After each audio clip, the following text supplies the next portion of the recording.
Olympic lift variations offer an efficient way to develop strength, power, and overall explosiveness in athletes, and I think they have a place in most athletes' programs. So we're going to go over some reasons why I think athletes should use them, and let me know in the comments what you think. Now, if you like programs that incorporate Olympic lifting and you want to run faster and be more explosive, you can check out my online training group or check out the programs on my website. So the first reason why I would say that Olympic lifts really should be used in an athlete's training program is that they offer whole body motor unit recruitment. So Olympic lifts are going to activate muscle tissue throughout your whole body. Your legs, your quads, your glutes, your hamstrings, your calves, your back, your lats, your spinal erectors, your traps, your shoulders, your arms. All of these muscle groups are going to be activated by Olympic lifts, and the more muscle tissue we can activate in an exercise, the more potent that stimulus will be in improving explosiveness, power outputs, force outputs, and all those sorts of things. This also helps with the efficiency of your program, because if you can use one exercise to target multiple different muscle groups throughout the body, you don't have to then go do a bunch of other exercises to work on those muscle groups. Now, maybe if you are lacking in a certain area, you just happen to have, less muscle somewhere or a specific weakness, sure, you can then go do accessory work or assistance work that's going to help develop those particular areas of the body. But for the average athlete, the Olympic lifts are going to be a great way to get a lot of stimulation, activate a lot of high threshold motor units, activate a lot of muscle tissue, and that's going to be an efficient way to train, so you don't have to do too many exercises, get too tired, and that sort of thing. Olympic lifts and their derivatives are going to develop both the lower and the upper body. They're going to develop strength and power in most major muscle groups of the body. And so if you're looking for an efficient way to train, then Olympic lifts are a great option.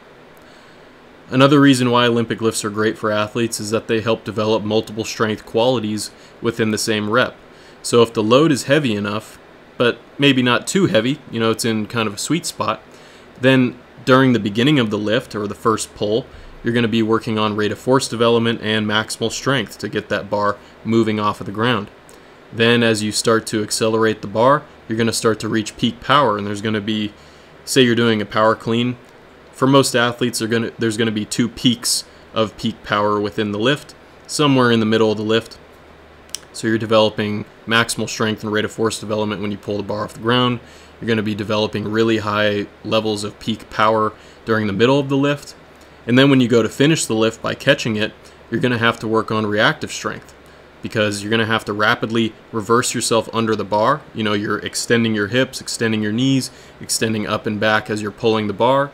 And then you have to rapidly relax all those muscles, drop under the bar, and then as the bar lands on your shoulders, it's going to try and push you down to the ground. You have to utilize reactive strength to resist that and not collapse under the bar that is falling down onto your shoulders. So all of these strength qualities are important for athletes. You have to have maximal strength. You have to have a high rate of force development. You have to be able to produce large amounts of peak power. And you have to have good reactive strength if you want to be a good athlete. And something like a power clean, a power snatch, a hang clean, even the full clean is going to develop all of these qualities of strength and force development that we need as athletes. The third reason why I would say that Olympic lifts are important for athletes to use in their training is the force, power, rate of force development, and time to peak velocity outputs that we see in these lifts. So not only will these lifts develop these qualities, like I stated in the last point, but something like a power clean or a hang clean is going to exhibit really high levels of peak force, rate of force development. You're going to see high power outputs and short time to peak velocity. And this is especially notable when you look at the same loads being used in other exercises.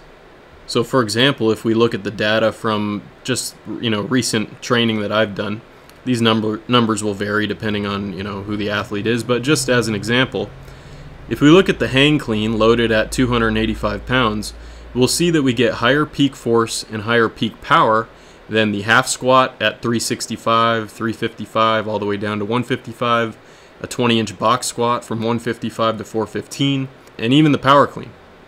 But if we look at these numbers, the peak force and the peak power are very high, especially in the hang clean because of the short range of motion where you have to really get that bar moving really quickly, so you have to use a lot of force to accelerate the bar and generate a lot of power to get the bar up. these exercises, like the hang clean and the power clean, you're getting a lot of peak force, a lot of peak power, and especially in the hang clean, the time to peak velocity is quite brief. So if you're in a time-constrained sport like sprinting or even throwing, the time to peak velocity is going to be really relevant for the durations of time that we have to generate force when we're sprinting.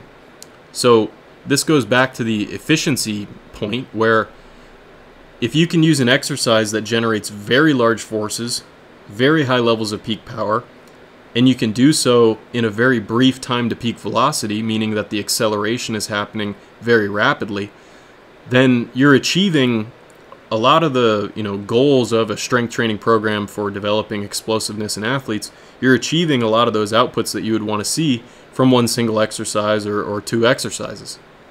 So if you're looking to produce very high levels of force, power, rate of force development, and have brief time to peak velocity measurements, then the Olympic lifts are a great way to achieve those goals. Now, another reason why I think Olympic lifts are great for athletes is the muscle sequencing, or the muscle activation sequencing, that you see when you do these lifts. When we sprint, when we jump, we typically want to see that the glutes activate first, glutes and hamstrings, then you see some knee extension, and then you finish with the calf muscles and the muscles in the feet extending at the ankle. The sequencing of which joints, or rather which muscles that are attached to certain joints, which muscles are activating first and in what sequence are those muscles activating, you typically want to see muscles around the hip activate first, then muscles around the knee, and then around the ankle. Yes, a lot of this stuff will happen at the same time, but the bulk of the work that's being done is happening first at the hip, then at the knee, then at the ankle. And when we do Olympic lifts and you do them properly, you will see a similar type of muscle activation sequencing going on. So you're training your body to utilize the big, strong prime movers of the hips, then of the knees, and then of the ankles in that sequence. And by training that muscle activation sequencing in a lift, it's going to be easier to then go do that when you do another activity like jumping or sprinting. So if you want to make sure that you're training your body to activate muscles in the proper sequence, then Olympic lifts are a great way to achieve that. The last point, and this is something that I alluded to earlier, is when using Olympic lift variations, you can make modifications and progressions specific to the time constraints of the sport or the event that you're training for. So if you're a sprinter who needs to produce force in, say you have 80 milliseconds, 90 milliseconds while you're on the ground and sprinting, and most of that force is being produced in the first half of ground contact. So maybe you have 45 to 50 milliseconds to produce a lot of force when you first hit the ground in sprinting, but you're doing squats which take 1,000 milliseconds to produce that force. There's a huge gap between what you're training for in the gym as far as the rate of force development and the duration of acceleration that you're training your nervous system to adapt to, and sprinting, which is happening very rapidly, which is why a lot of the time you see that people get much stronger in something like a squat or a deadlift, but they don't see that transfer to the sport. Now with something like an Olympic lift, you can do a power clean, which maybe you're going to see, a 500 millisecond time to peak velocity. Okay, that's going to be much closer to sprinting than it is than, say, a back squat. If you're doing 500 milliseconds time to peak velocity versus 1,000 with a heavy back squat, then yeah, that's more relevant, and that's pretty relevant to, say, the initial push-off from blocks, which tends to take 350 milliseconds. So say it's 500 milliseconds for a power clean. All right, that's pretty close to the start. But then if we shift to the hang clean, now we're looking at time to peak velocity in the 150, 180, 200 millisecond range.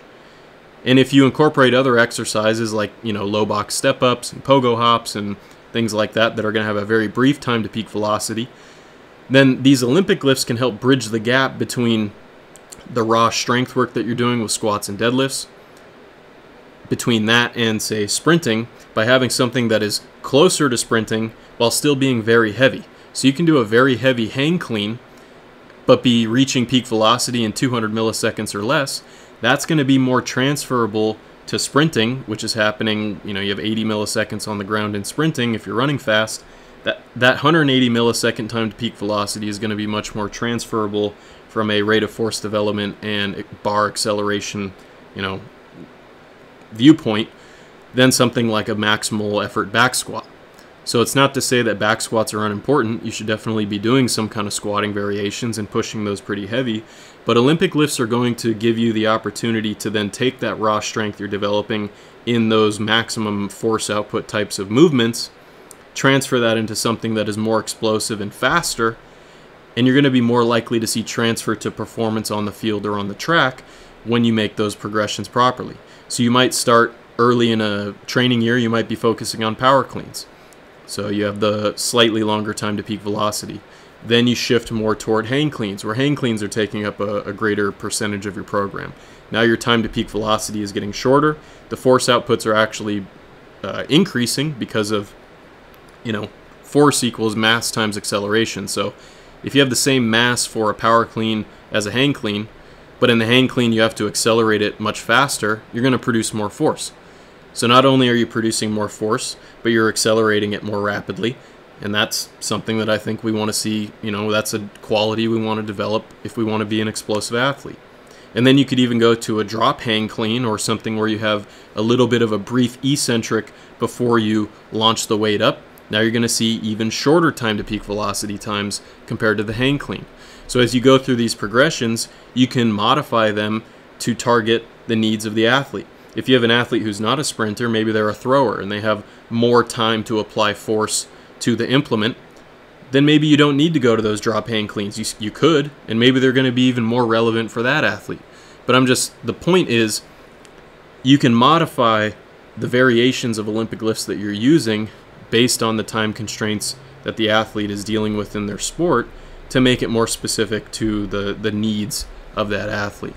So between the whole body motor unit recruitment and the systemic activation of muscle tissue, to the multiple strength qualities that you're going to develop, from rate of force development and maximal strength to peak power and reactive strength, to the force, power, rate of force development and time to peak velocity outputs that we see in these lifts, the muscle activation sequencing that we see in these lifts, and the ability to modify and progress these lifts based on the needs of the athlete, I think that Olympic lifts deserve a spot in the training programs of most athletes, and I'm going to continue to use them. I have used them. I'm continuing to work on my form because I want to get the most out of them, and I think you can get the most out of Olympic lifts if you have good form. So that's something I'm really focusing on right now is, I want the numbers to go up, but I want to do them more effectively.